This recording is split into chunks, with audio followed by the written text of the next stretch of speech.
যতগুলো উপজেলা আছে, যতগুলো ইউনিয়ন আছে, প্রত্যেকটি জায়গায় চাঁদাবাজি চলছে।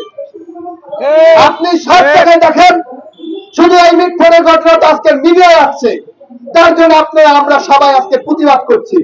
কিন্তু বাংলাদেশের অনেক জায়গায় আমার জানা মতে, আমার এলাকায় ঘটনার মতে, সেখানে এমনও হয়েছে দোকান আটকিয়ে রেখে বলছে, তুমি যদি 1 লাখ টাকা না দাও তোমার দোকান খুলতে দেব না।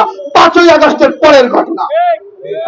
এই 5ই আগস্টের পরে যদি এই ঘটনা ঘটে থাকে, মিটফোর্ডের ঘটনা তো তারই একটি ধারাবাহিক ঘটনা।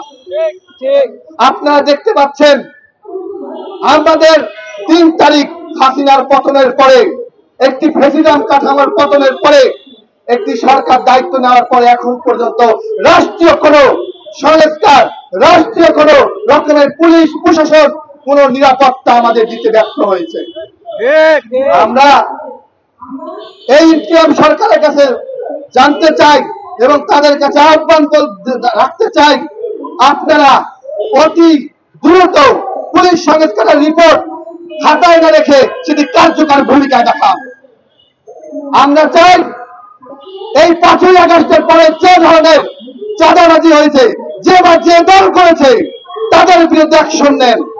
এবং ওই দলের নেতাকে বলল, সেই দলের নেতা, আপনি যে দলের নেতাই হন, যত বড় দল বড় হন, আপনি আপনার জায়গা থেকে, শক্ত অবস্থানে থেকে যদি দলকে আগামী বাংলাদেশের ক্ষমতায় নিতে চান, আগামী বাংলাদেশের ক্ষমতায় থাকতে চান এবং বাংলাদেশের মানুষের সাথে রাজনীতি করতে চান, তাহলে আপনার দলের গুণগত সংস্কার আগে করেন। আপনার দলের গুণগত সংস্কার না হলে আগামীতে হাসিনার মতো, হাসিনার চেয়ে নির্দিষ্ট, আওয়ামী লীগের চেয়ে নির্দিষ্ট অবস্থান আপনাদের পৌঁছাবে।